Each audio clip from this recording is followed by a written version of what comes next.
Hello, and welcome to the PC Perspective Podcast. We're at episode 875. It is July 8, 2026 as we record this. I am Sebastian Beek. Jeremy Hellstrom. How is June already over? I'm Josh Waldron. I don't know. There will be no specialty sound effects tonight. I'm Brett Van Sprunberg. Thank God for that. I'm Kent Burgess. You're totally wrong. I got valuable feedback on that from my wife last week. She liked the soundboard, but she said, tell Brett to use it about 20% less. I agree. Just dial it back a little bit. It was novel. But leave it there. It was novel. It was novel. I probably overused it a little bit because I was like having a little fun, but she's absolutely right. Going to dial back 100% this evening because I didn't get it. I know. Because I didn't get it plumbed back into the software mixer. Oopsie. Oh, okay. I'll get it plumbed back in, and I will dial it back about 20%, but I will keep my impeccable timing. Yes. Speaking But of now timing, let's talk about Josh and his bullwhips. No, hold on. We have to talk about our patrons who make this insanity possible. Patreon.com/PCPer. We have somebody we need to call out this week, don't we, Brett? We absolutely do, and I feel this is sort of a car homage, as it were. It's RSX Type S. I'm getting a strong car vibe. I'm feeling this person likes to row their own gears, and that's not a euphemism. They probably actually do shift gears. So good on you, person. Thanks for putting some dollars in the kitty and rowing your own gears in the RSX Type S. I wonder if his real name's Manuel. I don't know. Thank you. I get it. Appreciate it, though. I'm not going to put the dollar in the kitty. Kitty will not like. No, don't put the dollar in the kitty. This is Jade, and she is not an answer of any of my financial questions. She looks Just letting you know. similar to Stormy. Well, we have no maybe I haven't Stormy. seen Stormy in a while. Rainy. Or sorry. Yeah, it's okay. Anyway, In a while. she may cause me to go and get the door open and let her out. Oh, okay. But before you do that, tell us about your lunch today. Hey, you know what? Board and Barn really has been back on the upslope. Know what I'm saying? They're really not really approaching the nadir. Maybe they're at the nadir. Anyway, I had the Cowboy Joe burger. I've had it before. But boy, it was superb today. And not only that, but they changed their fry supplier. Yes, these fries are nice, thick, fluffy fries with the spicy, Nashville hot seasoning. But the Cowboy Joe is American cheese, candied jalapenos, bacon, and a tangy, spicy homemade mustard. Yes, it's fantastic. Perfectly done. The bun was superbly fluffy, yet still firm. Didn't fall apart. The Nashville hot seasoning was not overdone. I didn't even need to use ketchup. It just was really good. The bacon was nicely done as well. It wasn't, like when you go to like Burger King, they're like, well, can I get that with bacon? And then they put some kind of strips of meat that kind of look like bacon, but they're not like fully cooked, and it's awful. Yeah, this was not it. The bacon was thick cut, really good, tasty bacon. So yeah, that's the Cowboy Joe burger, and I highly recommend it. This is why I weigh 248 pounds. Is there another type of bacon other than tasty? Well, yeah, if you've gone to Burger King and had their bacon burger and tried a piece of their bacon, I haven't, but it's not tasty. Not tasty. Thanks, Josh. And I'm sorry to the YouTube commenter who asks, why does this guy keep posting food from some random Wyoming location? Well, it's because Josh lives in a random Wyoming location. That's actually his lunch for reals. Yeah. For Reals. You They don't definitely even pay me. I mean, they gave me 20% off. They give me an Oh. employee discount. Oh, okay. So, well, you know, are essentially that's an evangelist for them. Yeah, kind of am. Weird, huh? May not sound like it, but Laramie is a real place. It is. It's a trim like level too Kalamazoo.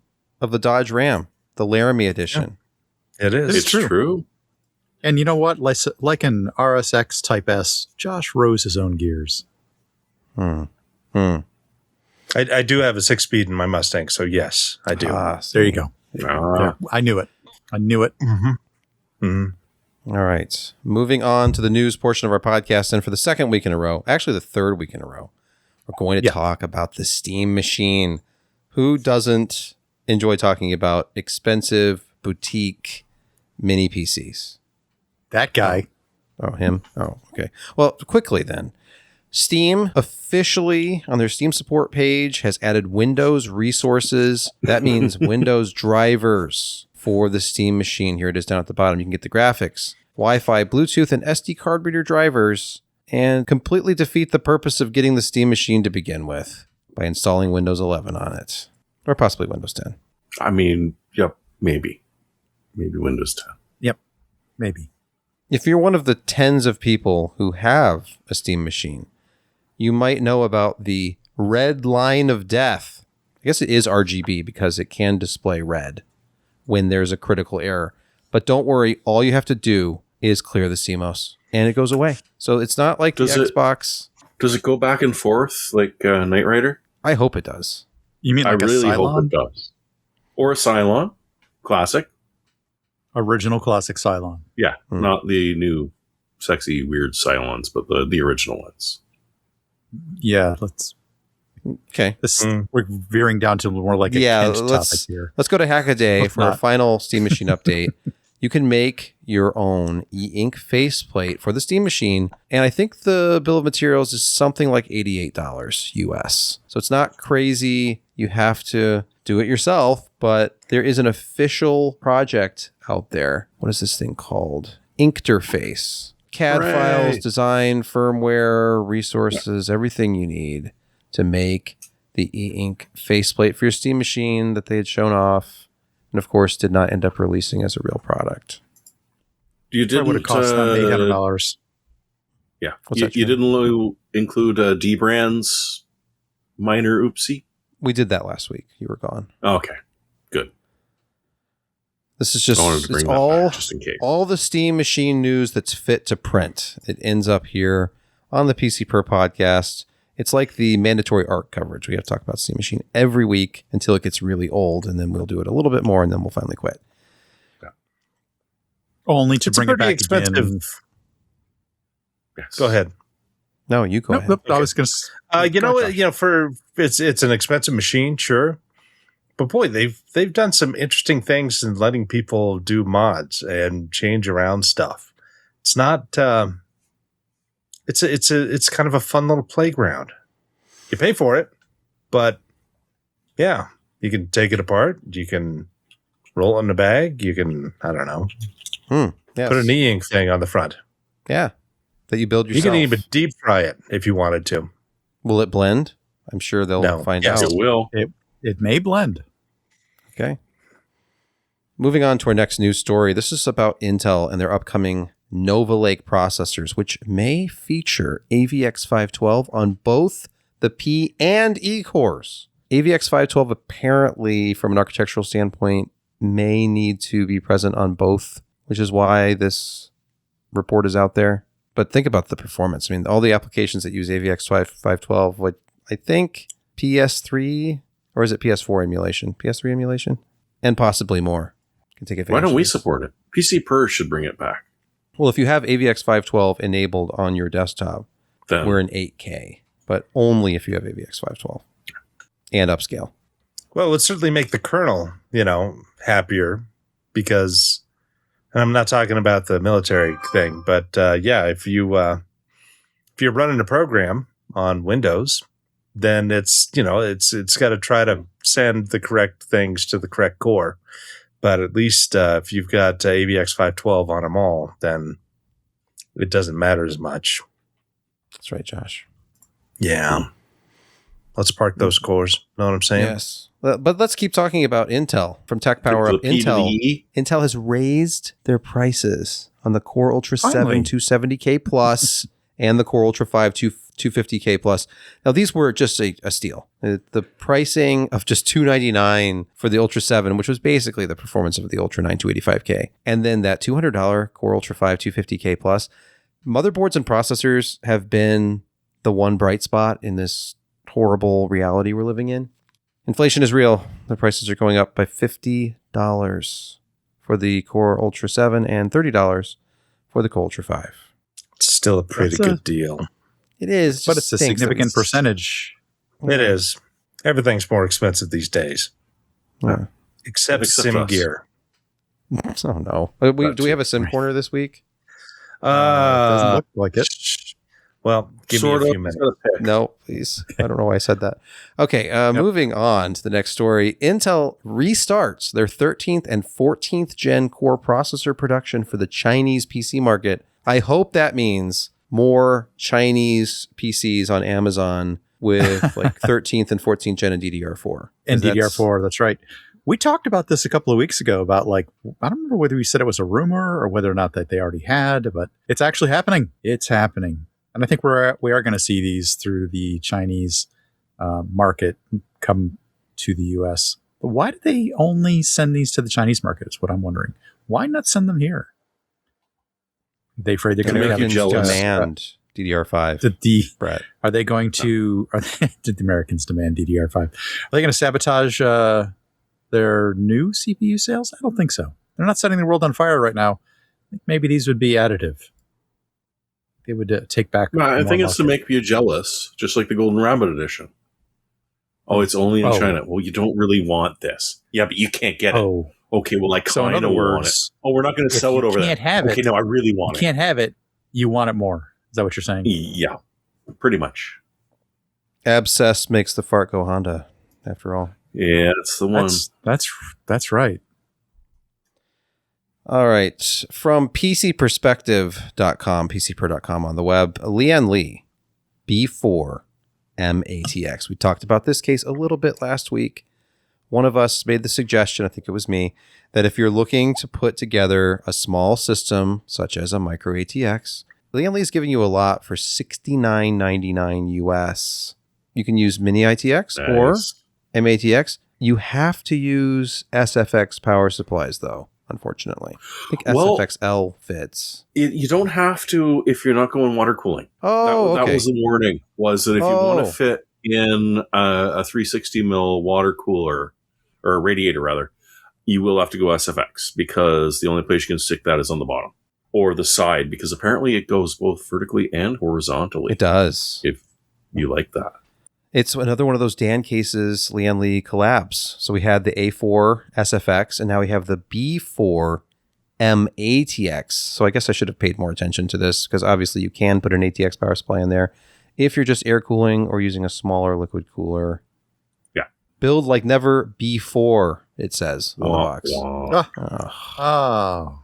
But look at the ventilation. We're looking at pictures of just mesh, steel mesh everywhere. Yeah, don't expect the quietest build unless you use really quiet components, but do expect amazing airflow. And it keeps your cat's paw out of your system. So that's the important part. But the mesh does give a purchase for the claws. But it's not the satisfying foam mesh, though, or the speaker grill mesh. Sorry, Josh. You're fine. What they need to do is put all of the controls and USB things and the power button on the top, so when the cat jumps on top of it, it'll shut it off. Well, if you put it in the vertical position, I think they do go to the top. Where is the front panel? Yes, they would. Thing? Okay, perfect. So yes, be sure to put this with the power button atop, and then your cat can, make just everyday computing into an exciting game. And remember, kids, I'm gonna agree positive with pressure is good. I'm going to agree with the YouTube chat here, and that's a cat hair attractive case. Very. Oh yeah. But you'll enjoy constantly taking those side panels off and taking them to the sink, or just vacuuming them out. It'll be cathartic. You'll enjoy constantly dusting your system, and you'll really get to know it. Speaking of getting into things, Micron is breaking into the ground in Japan to build a $9.3 billion fab expansion. They've got all this money coming in for some reason. And even though this won't be online until the second half of 2028, we definitely need more high bandwidth memory capacity. So 2028 is when prices will go down? That's what they've been saying. So they're making that prediction come true. Real. Okay. Push on this until it becomes reality. Wow. And they've got 2 other fabs, one in Boise, of course, where they're based out of. And then Syracuse, New York, which is, Global Foundries is pretty close to there. East Fishkill. IBM. Well, it makes sense to make the fabs there. Yeah. Decent Well, it's weather, constantly lots of raining water. there pretty much, so there's lots of water. Yeah, that was my point too. Hmm. But now let's Okay. build them in Texas. I alluded to Chinese companies making PCs with previous gen parts and DDR4. I thought that was a joke, Sebastian. No, but think about... Here's an alternative, though, because this is a Minis Forum mini PC with DDR4, and the 24-core Intel i9 CPU is 13th gen, a Core i9 13900 HK. So that was one of the flagship, if not the flagship, mobile parts in the 13th gen. The pricing is what matters here. $399 bare bone. Wow. Who wants that? I want that subsidized With memory DDR4. or without? That's without. With Okay. a pre-built version with 32 gigs of DDR4, 3200, and a 1 terabyte SSD, it is $759. So I was going to say actually, $699. That hurts. That's surprisingly affordable by today's standards. Unfortunately, I don't think there is a dedicated GPU here, so you're stuck with the Intel HD graphics from the Core i9. What generation Core i9? 13. Oh, yeah, not great. I guess you could put an external GPU on it if you wanted to, over Thunderbolt or something. Anyway, yeah, you'll see more of that. You'll see more different iterations of 13th and 14th gen with DDR4 coming to a Chinese mini PC near you. And then to our shores, like so. Absolutely. On Amazon. Yeah, probably. All right. Jeremy wrote an excellent piece back on July 2nd about what you could possibly do with that empty PCIe slot, because you just can't afford graphics right now. Let's face it. How about a sound card? But what was distressing about this report, these have gone up in price too. I mean, there is onboard memory. So, yeah. Oh. And you're doing that translation on the fly? No, there's definitely memory on that. I don't know how much, but yeah, it's gone up. But hey, for a niche item, going from 150 to 200 and change is still not that bad, right? Who really buys sound cards anymore apart from Sebastian? What about Josh? Josh, hello. Yeah. What'd you buy? I thought you were rocking the HDMI port. What, a Sound Blaster 85, and then I've got SBX1 for one of the gaming machines, one of the sim machines. Huh? Yeah, so I've got 2, kind of current generation sound chips. I'm parts. thinking about it because the fancy Lian Li case I bought, the Woody, it doesn't properly separate my rear channels. It's supposed to. It doesn't. And so I've got an old Sound Blaster, God only knows what, 5.1. So I've been thinking about maybe getting one, but the problem is they don't want to break out the inputs the way I want them to. So, shopping around. Maybe I will. This thing, though, I mean, if you are a headphone aficionado, Yeah, 8 ohm to 6. Yeah, 8 ohm to 600 ohm. That's an impressive range. I really do have to say about this one. Which is, of course, the Sound Blaster AEX. Yes. For our audio listeners who might well be using a sound card. I feel like Sound Blaster really shorted themselves because they could have charged at least twice as much if they'd called it the Sound Blaster AIX.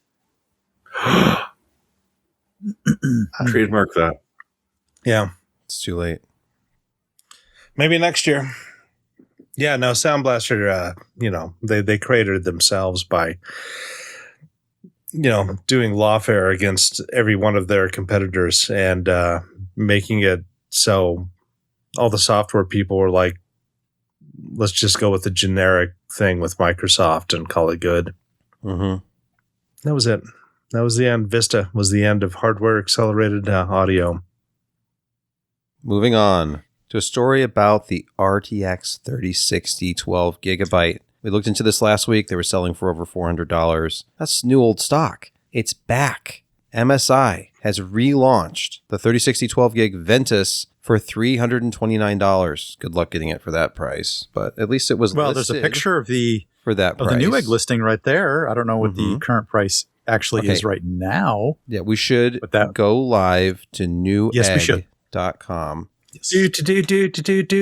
Everyone loves it when we do this. Breaking news. You could have bought this card. RTX 3060 12G. There it is. The Ventus. Free You can add it to cart. 29. Dude, add this to your cart right now. Look at that. 12 gigabytes of memory. Don't look at this part. Don't look at the 3060 part. Just look at how much RAM it has and the fact that it's only $329. And then it will almost seem like you're not buying a card from like 3 years ago. Yeah, party like it's 2024. Maybe 5. 6 years, 2020. Yeah, 2020. Was it? I thought it was 21. Oh, well. Well, it could be 2021. 21. Because it wasn't part of the first, launch of stuff. Yeah. It was the 3060 Ti, 3070 Ti, 3080, and the 3090. No, well, you've got that. That doesn't have an external power connector, does it? Yeah. 2021. Oh my gosh. Mm-hmm. It's Kent for the win. So just 5.5 years. Yeah, no, it does. Oh, no, have it does. It has a 12 pin. It's a single 8-pin. It says 12 pin. I just saw it. This is the reference card. I would like to see that Ventus. Hold on. That better not have a 12 pin. Let's look at the top. Yeah, because that seems. Yeah, I mean, even the 3090s, they had the 12 pin, but it wasn't the 12 plus 4. It's only one 8-pin according to Newegg. Yeah. It's 8-pin. There's not a picture though. Do you want me to pull out the Asus V2? It's got an 8-pin. That's okay. So will modern PSU vendors include a converter from 12 to 8-pin? Oh, Actually, yeah. Yes, I've actually, this past few days, I've had someone that's wanted me to build a system for them, and it's been the most impressive or depressing part shopping I have ever done for PC components. But the Corsair power supply I settled on has a PSU side 16-pin that goes and it splits to 2 8-pins.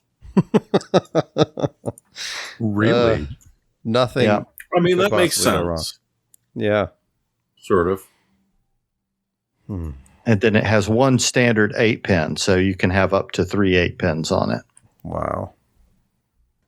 And, the reason why we have 5-year-old GPUs for $329, which was the original launch price, I believe, is that NVIDIA is offering to take a cut of AI cloud revenue on top of hardware sales in new optional financing vehicle trades tokens for revenue cut. Hold on. What is this? What is this? Think about this for a second. I don't even know what I just You're read. building a data center. Hell. You're building your new data center, and my gosh, you've got to fill that data center with loads and loads of hardware, right? And what's going to be in all of those, right next to the CPUs and all of those racks? A honking GPU. Power because PC. the only reason you're building this is for AI, right? Right. My gosh, the prices of this stuff just keeps going up and up and up. You've already leveraged yourself to the max to even build the data center in the first place. No problem, says NVIDIA. No problem. You just kick back some of that cash you're going to earn with your new AI infused data center, and we'll give you the top of the line GPUs with easy terms. Easy terms. That's all. Just offset some of that, some of the price of our GPUs with AI credits in your new data center. That's the deal. It's like The Godfather. Nice data center you've got there. Sebastian, you're mute. You're muted. No, he's just I depressed. muted myself. We all remember post-COVID PC sales, right? That ridiculous growth. It was unsustainable. We said it at the time. And of course it was unsustainable. And then the industry had to post their first quarter with, expectations not being met, below projected sales, and everything fell back down to earth. And now we went back to where we were before. And the same thing is likely to happen. But as long as NVIDIA keeps posting these record quarter after record quarter after record quarter, they are sustaining the AI boom themselves. There's no one else other than the memory manufacturers making money off of this. They're propping up the continued investment by artificially lowering the price based upon some sort of future will come and break your legs revenue kind of thing. Are you suggesting that someone overtook NVIDIA today as the most valuable company on the planet, and that they might happen to sell flash and memory? Hold on, let's see. Is it Micron? Let's go live. No. SK Hynix or Samsung? There's only three. 3 times. The third time is a charm. Scamsung. Hold on. You mean the same company that makes dishwashers? What? Yeah. And large And ships. refrigerators? Big boats. I don't know if this is accurate, Jeremy, because they're at 1.21 trillion. Yeah, I think NVIDIA is still at 3 trillion. I thought they were at Okay. 4. Well, no, they lost like a trillion. No, they've wobbled. Samsung They have a passes $1 trillion NVIDIA to become the most profitable the most profitable. Okay. Oh, well, let's never mind. cut the Not the most misinformation valuable. now. NVIDIA's almost at 5 trillion. So Never mind. whatever. No, I'm sorry, it's not the most valuable, most profitable. Okay. So their profit margin has gone to 196 billion. Or Yeah, possibly so about billions. 3 times what the profit that NVIDIA made this quarter. We thought NVIDIA's profit Don't margins worry, they're 70+% they're doing were it impressive. honestly. No, yeah, they're not. They're doing it honestly. They're honestly doubling and tripling and quadrupling the cost of the chips. They just have to do it. It's not that they're taking advantage of you. It's just market conditions, That they things created out of their themselves, control that force them to do this. They colluded with the other companies and forced these market conditions. It's just too bad. Josh, would you like to save us from this wretched discussion about Yes. the high price of computer components and tell us about something that's affordable? Well, this is not exactly affordable, but what you get, it's the price is not as high as you would expect it to be. So, Moses, they have a long line of maybe like in the last 7 years, a bunch of good sim components for racing. They have high end stuff for a really reasonable price. I'm testing their 9 Newton meter version 3 hub here, and I'm about halfway through. I just need to finish that up and send it to you. But they've also decided to go into the flight sim with some really extreme products. And if you've ever seen the cockpit of a FA-18, you would recognize this automatically. Yes, it's the FMP-18 panel bundle. It's all the things that you can mount into your cockpit to have all the buttons, 3 actual screens, 7.1 inch, IPS, and all the software to run it. It's essentially plug in to USB. It's highly configurable as well, because You can actually change those things around depending on your cockpit. It's not inexpensive, as you would expect. But at $849, you're getting a tremendous amount of stuff that previously would cost a lot more and require a whole lot of work on your part to get it all to work. No, this is a one-stop shop. You have multiple mounting options. It's VESA mount compatible. And if you can, if you scroll back up a little bit, you can see how they've adjusted all of that. So you can change around, how you mount those things up. And that flight computer, they have both an Airbus and a Boeing version out that you can use to, do things like navigation, bring up airport information, all of these things, waypoints, all the stuff that actual aircraft has. And this is only one of the things. They have a Garmin 1000, I think, sim thing. It's only like $300, so it's less expensive, but it's a full 10.1 inch Garmin panel that you can use if you've ever flown in Microsoft Flight Sim 2020 or 2024. That's the default instrumentation system they have, so you could actually have that and get all the telemetry and everything from Microsoft Flight Sim and have it mounted in your cockpit like a real aircraft. And it's just silly what they're doing, but it's awesome at the same time because they're not like out of reach type pricing for these things. And if you really enjoy your flight sim, you had to go to other areas and other places to do, roll your own type stuff to get these things to work, or get really expensive things from niche companies that provide that. And Moses is just saying, okay, here you go. You can go play, go build your own homemade cockpit with all these things. It's high quality and it works because all of our software people have worked really hard to make sure it's compatible with everything out there. So it's really cool. And like everything else in this world, everything's getting more expensive except for sim gear. Sim gear just gets better and less expensive, kind of like TVs. I don't know about better, but less expensive, yes. Yeah. All right, you know what time it is? Welcome to Insecurity Corner, your weekly reason to drink. And our first story, another Monday, another major Adobe vulnerability. It's a tradition. Well, you know what CF stands for, right? Cold Fusion? Oh, okay. Sorry, I was thinking of a different Adobe description. Oh, okay.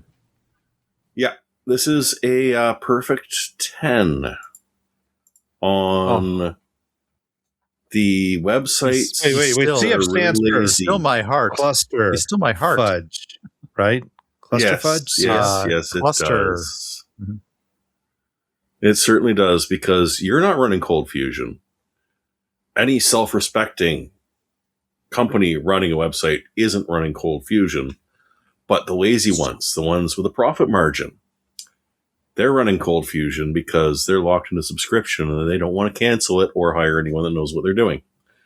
So, yeah, there are several thousand sites spotted running this, which have not patched because this was a good old 0 day that followed the usual tradition of, oh crap, there was a whole bunch of vulnerabilities that were found. We're going to push out some patches for those. Oh, those weren't the real bad ones. Those are just the ones that the lower level people got. And so this is a path traversal attack. So a couple of special characters added to someone trying to hit this website, and they're in folders they shouldn't be, with full access. Not just read, write, everything. SageMod 666 all the way. Jeremy, it's only about This 800 sucks. different websites. It's only about 800 websites, and 3 of them are in Africa. 3. 458 in the U.S. Actually, that's Just to give you some it's the kind US. of like scaling concept here, but it's only 800 websites. So, do we really need to be concerned about this? Are these sites that we care about?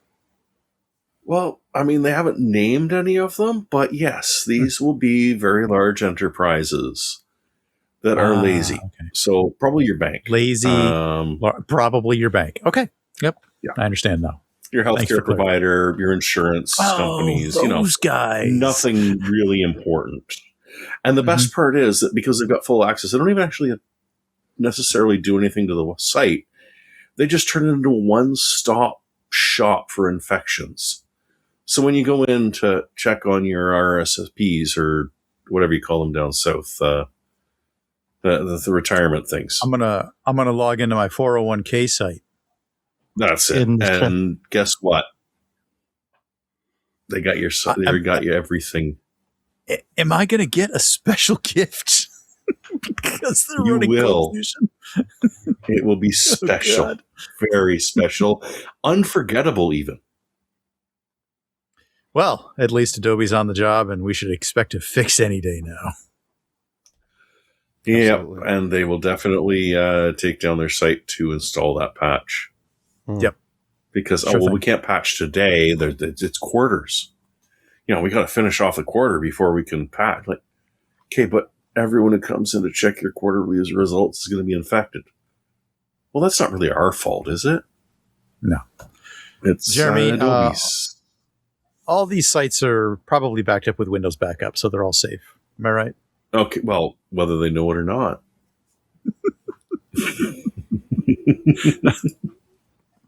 Transitioning to the next story. Surprise! Windows backup will soon exfiltrate your corporate data. Yeah, so Cold Fusion didn't get you. Microsoft backup will.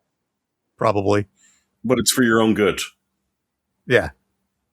It's for your own good. You just don't understand. So yes, Windows 11 26H2 is coming with a special gift, unless you're in the EU, which has actual data protection laws. The rest of us, unless you have specific, and this is the best part about it, Windows backup is not targeting personal computers. It's not targeting your home machine. It's offering its services to enterprise level customers, where all of a sudden all of their users' settings, data, and some personal stuff will just be automatically backed up. Because, my God, what if a laptop got lost and they hadn't set up backup? What do you mean they? Like, isn't it the IT admins that set up backup policies? Is the concept here? Way, no worries, the computer Jeremy. will be able to restore it immediately. By no worries, Jeremy. Who's we've going to got restore you. this? Is that the concept here? Microsoft says, yes, we got this. We got this for you. Don't worry. Without your knowledge, without your acceptance, without your opt-in, we've backed up your laptop. We've backed up your PC. Don't worry. Yeah, because in the wonderful logic that Microsoft uses, not configured could well mean enabled. Oh, yeah. Because that's how GPOs work. That's how Intune works. If you haven't configured it, it's just, it's a dealer's call. Whatever we figured that means. If you have, and I hope you have already, explicitly blocked Windows backup via GPO or via Intune, Microsoft says, don't worry, we'll honor the settings that you've already put in place. I have problems with that phrasing, that we will honor the settings you've already put in place and not just totally override them with whatever we feel like. Geez, thanks. Are they implying that they have in the past not honored certain selections? I'm going to say that yes, on multiple occasions, they have changed the name or the setting, the specific setting. So it's reverted from, you will never do this in a million years, to, we changed the setting. So, you didn't configure that setting. So it's set to not configured. So we can do what we want. This is the Facebook pattern. I'm familiar with this as well. Who do you think they learned it from? Oh, clever. Yes. I learned it from you. Mhm. So if you haven't, part of my post does cover either the administrative template for Intune or the old GPO registry edit. And the GPO registry edit will work for personal machine if you don't trust Microsoft to honor what you've set up on your personal machine either, for some unknown reason. I can't Jeremy, imagine why, but at least our Microsoft 365 accounts are totally safe. Am I right about this? oh, perfectly. That's why we call them 359, because it really disappoints the hackers when they can't actually get at the 365 account that they've taken over completely. Right. Only to be told, sorry, yeah, we're currently looking at downtime right now, so that hijacked account. You Sebastian, just this was a can't cue get for the next I was just thinking security through obscurity. They're brilliant. By taking down Office, yes, they thwart those attempts. Next, from Bleeping Computer, consent fix and click fix. How Microsoft 365 accounts are hijacked in 3 seconds. 3 whole seconds. Yeah. It starts with innocuous and mundane. Just drag that link into your browser. 3 seconds later, some dude someplace else has got the tokens they need to take over your 365 account, and you didn't do a thing. Just hit WinR and Control V, and you're good. Yes, just copy. Well, the problem paste. is it's as Bleeping Computer says, it is the habits we've built up online.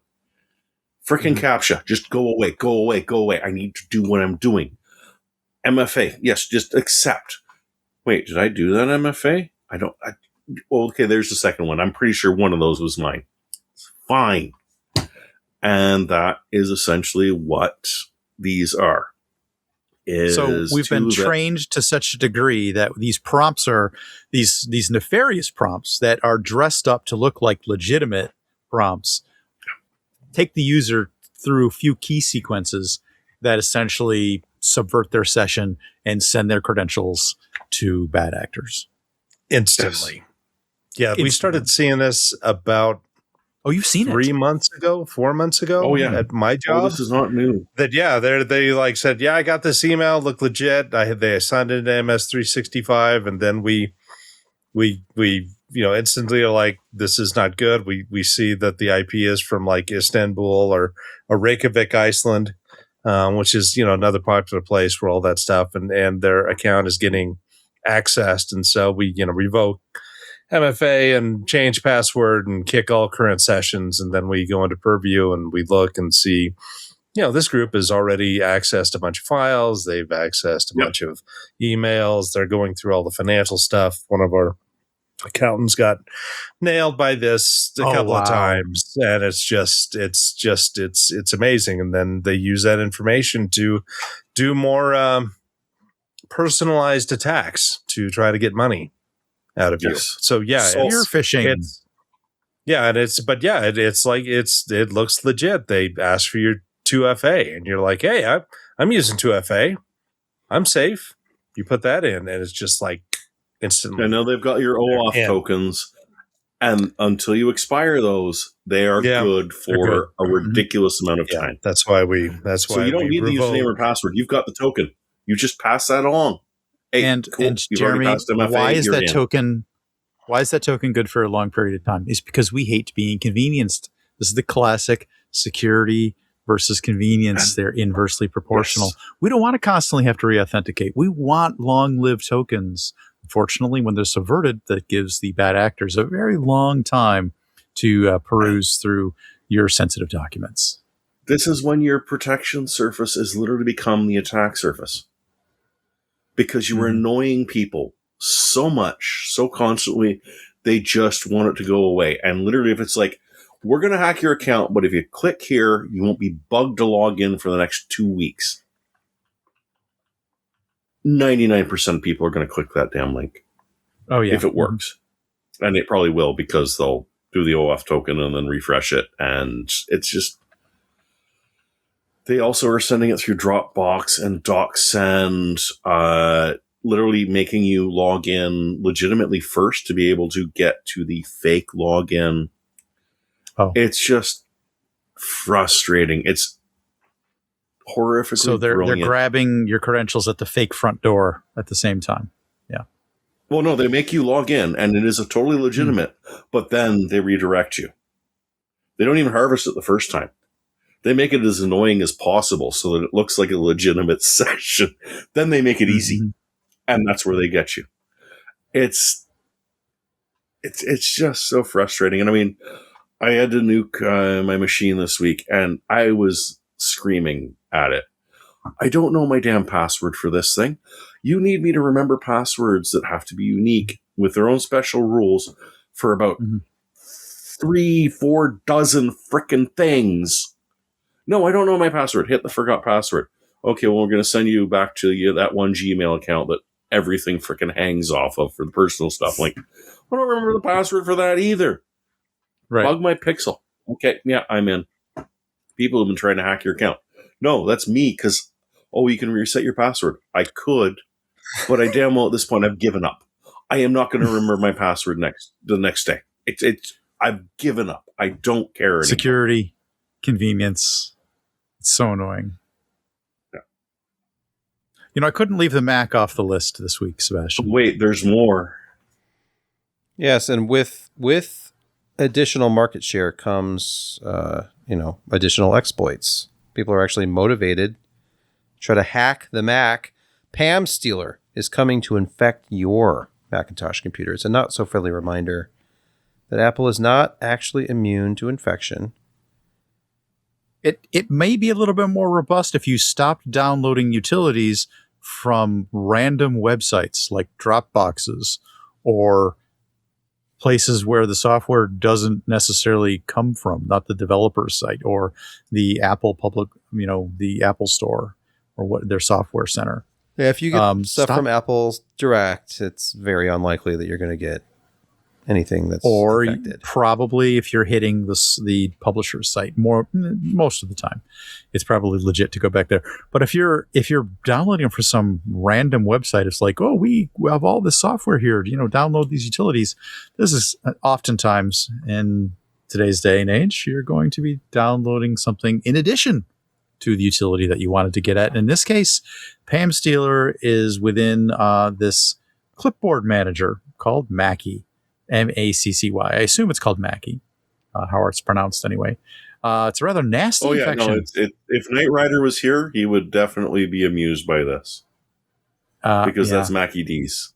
That's McDonald's in Australia. So you infect yourself with something that actively evades detection. It bypasses all the inbuilt Apple operating system stop infecting yourself mechanics. It bypasses all of that stuff and essentially grants full disk access to remote attackers. Goodbye to all of your things. That's it. Simple as that. Stop downloading software from sketchy places. Stop infecting I don't yourself. know Apple. Stop infecting yourself. I refuse to know Apple as best as I can. They kind of force me occasionally to learn it at work, but I'd never heard of the pluggable authentication modules interface, which is apparently PAM what is PAM a standard comes from.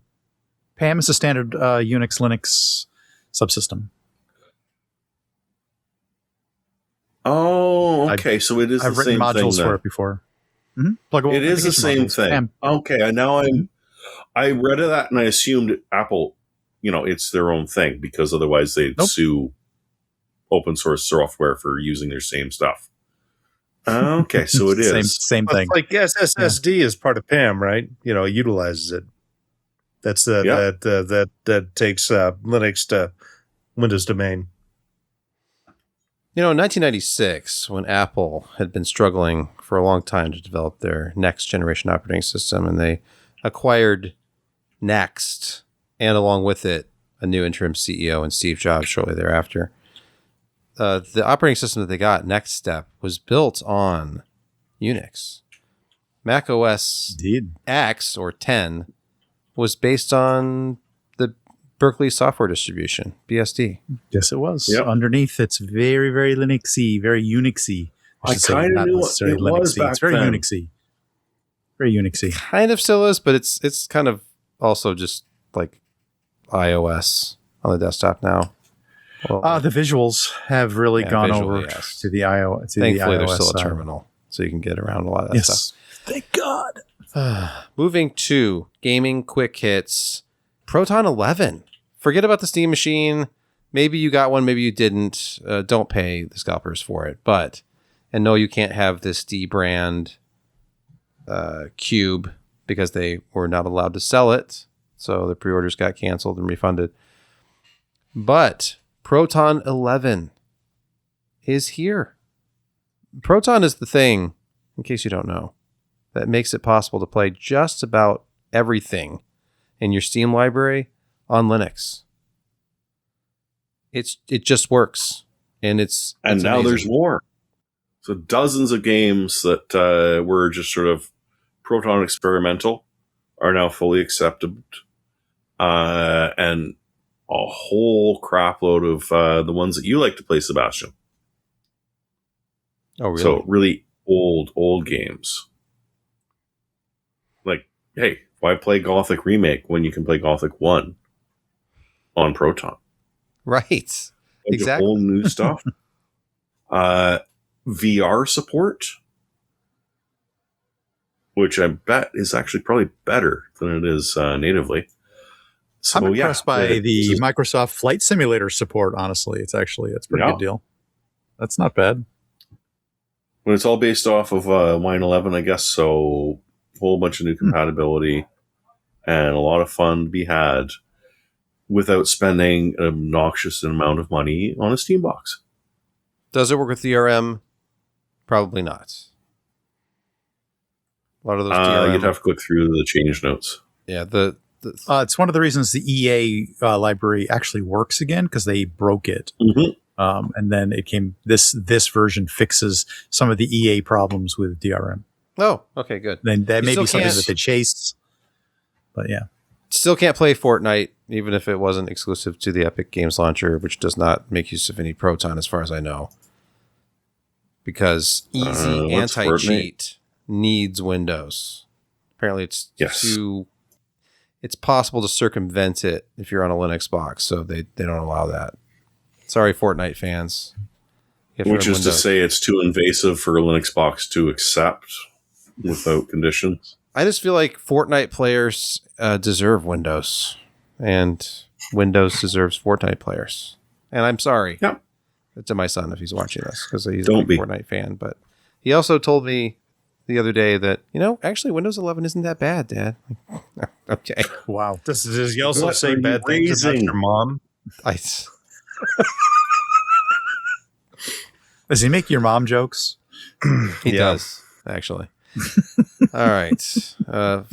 Next, as I click on the wrong thing, the incredible shrinking Xbox. 5 studios, 3,200 employees let go. Now, I think I had originally Weren't they just putting on a listed- brave face? Weren't they just Yeah. putting on a brave face a little while ago? Right. There is an actual post from Microsoft about the reset. Let me Yeah. find this.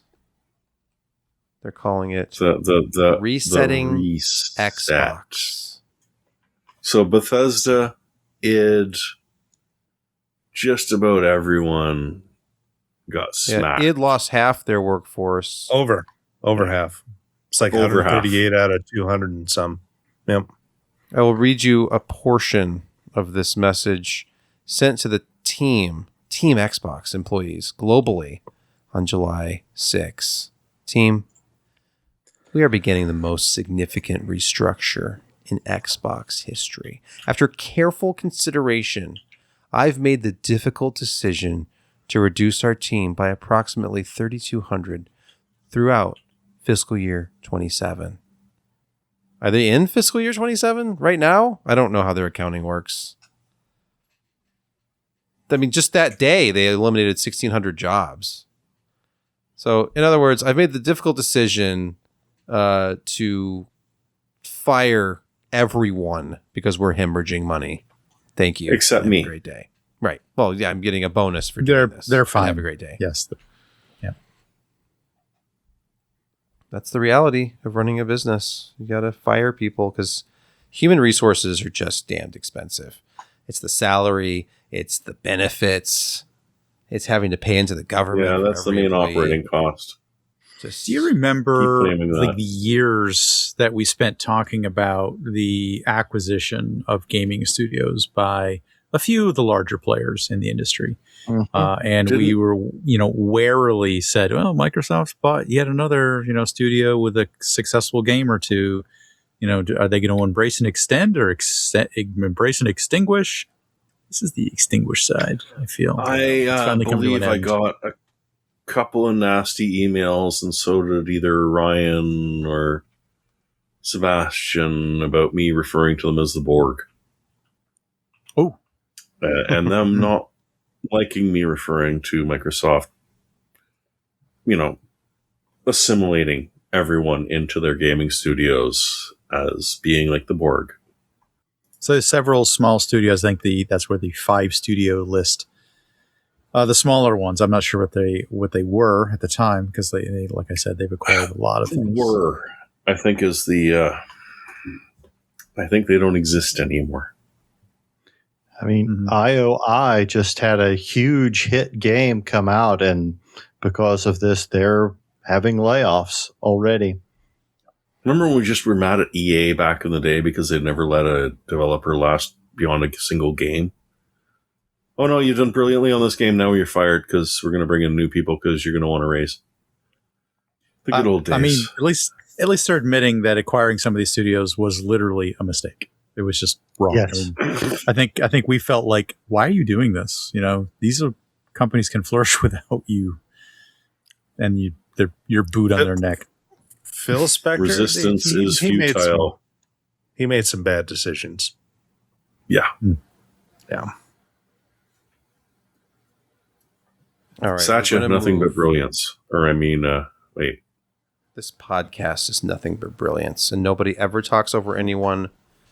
That's as correct. we move to picks of the week. Josh, please get us started. All right, so today was a bad day. I've been, a big fan of Dirt Rally 2.0 for a long time. We had, a somewhat active community club group. In the past, it was a little bit more active, but EA decided to close down their community club portal, so we can no longer create new community events for Dirt Rally 2.0. Man.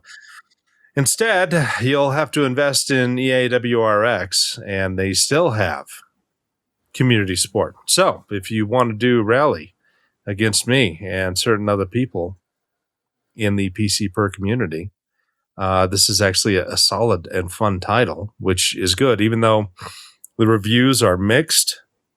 A lot of that is because they used Unreal 4 engine to try to get up to date.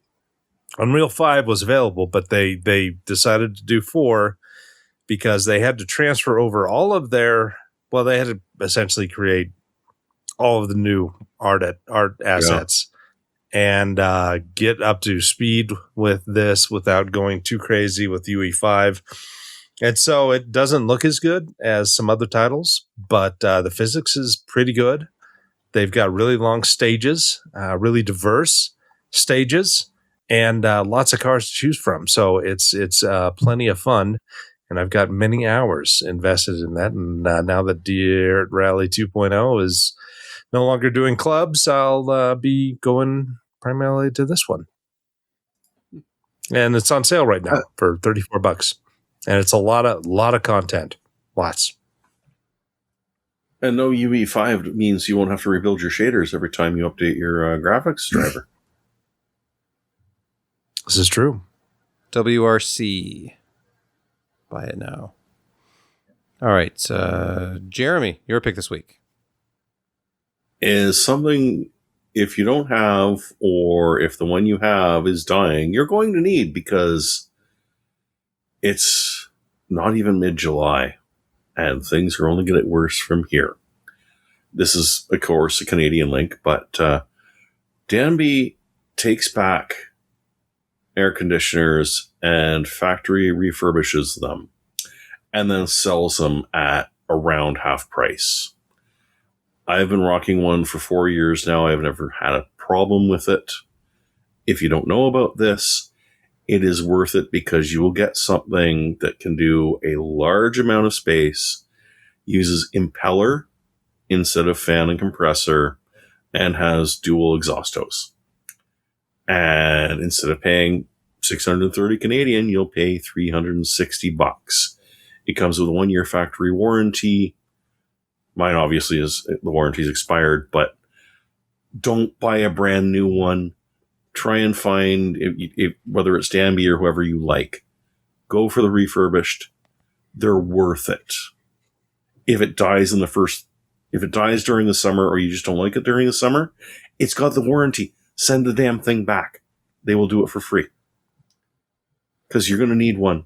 And a lot of the people that I work with in Europe right now are wishing they could get one of these. Because ye gods, it's toasty over there. And it's not going to get any less toasty here.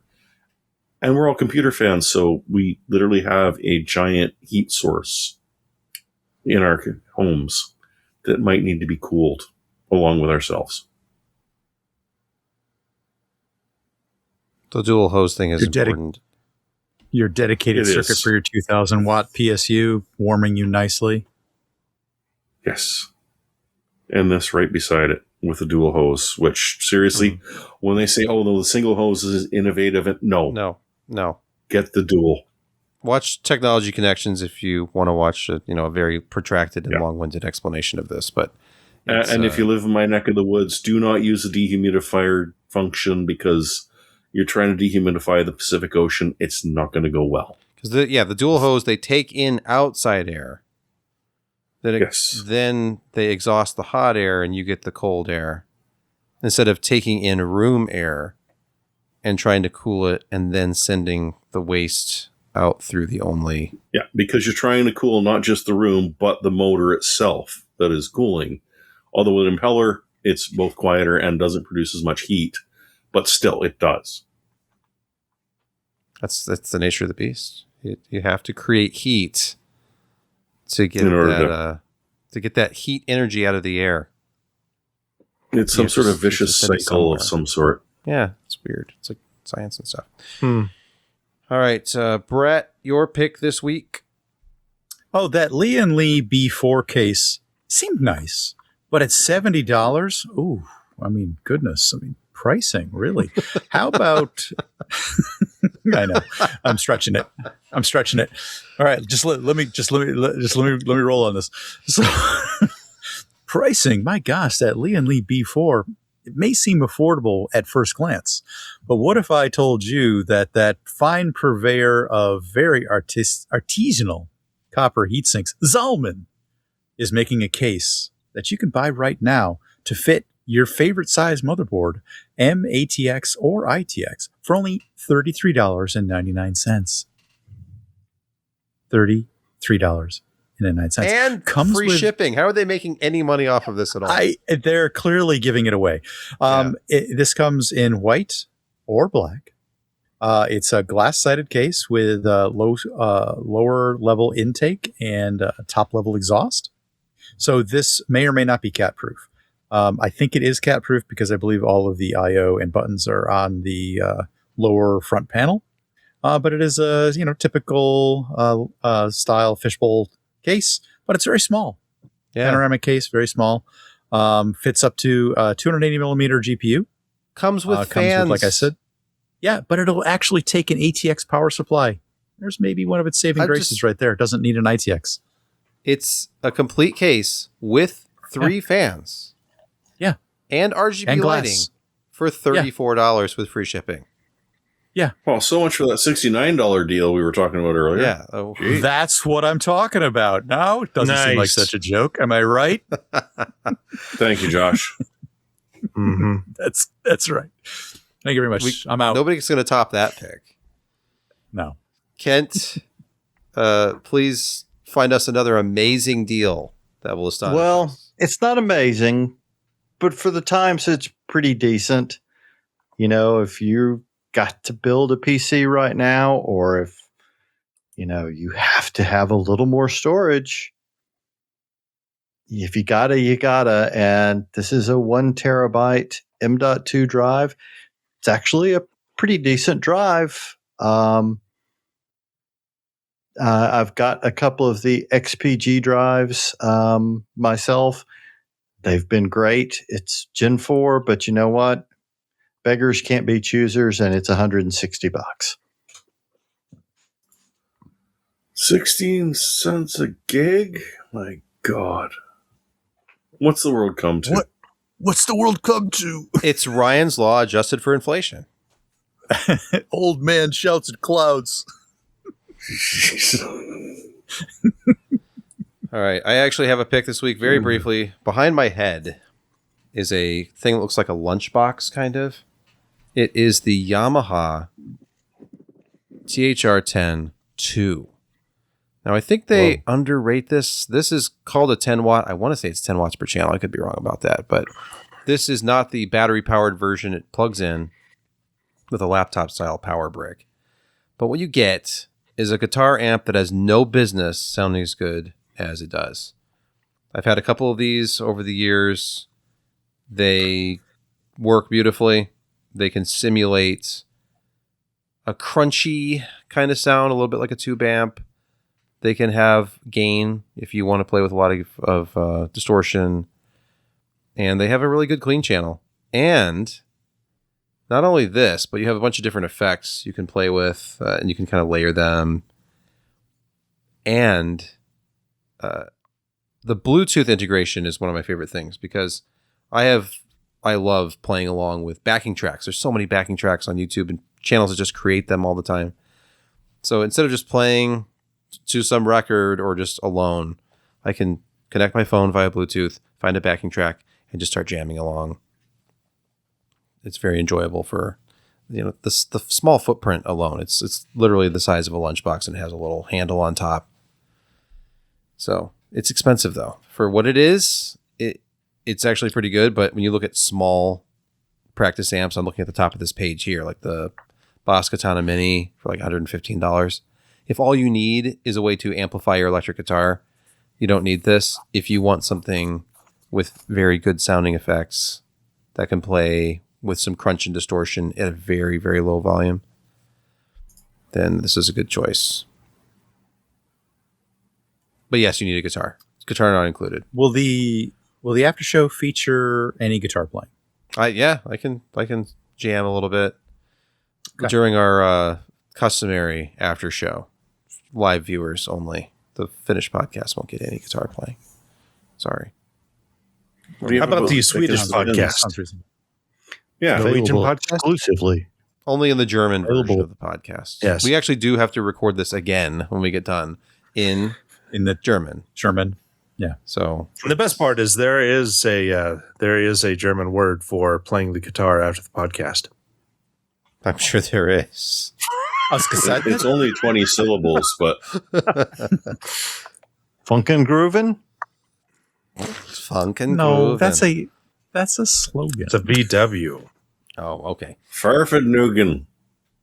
Let's take this opportunity to thank everyone for watching or listening, most likely listening, to this podcast. That means you and you and you back over there, too. All of you. We couldn't do it without you. Actually, we would do it. I see you and you. But we shouldn't without an audience. Right. It makes no sense. This is a sad exercise. Doing this every Wednesday night at 10 p.m. Eastern. It defies logic, and we've been doing it for way too long. But we're not planning on stopping anytime soon. And that's a warning. I'm disappointed that, Brett, you have not gotten the magic mirror, aka Romper Room, when you call out Patreon guys. You do remember Romper Room when they'd pull out the magic mirror and she would say, "And I see John from Chicago, Illinois." Yes. And I see. I think. This reference is completely lost on me. Really? Well, you may be a little too young for Really? Romper Room. Jeremy just posted it in Discord. I just found a That's how GIF. fast he is. Okay, let's see. Romper Room. Mm-hmm.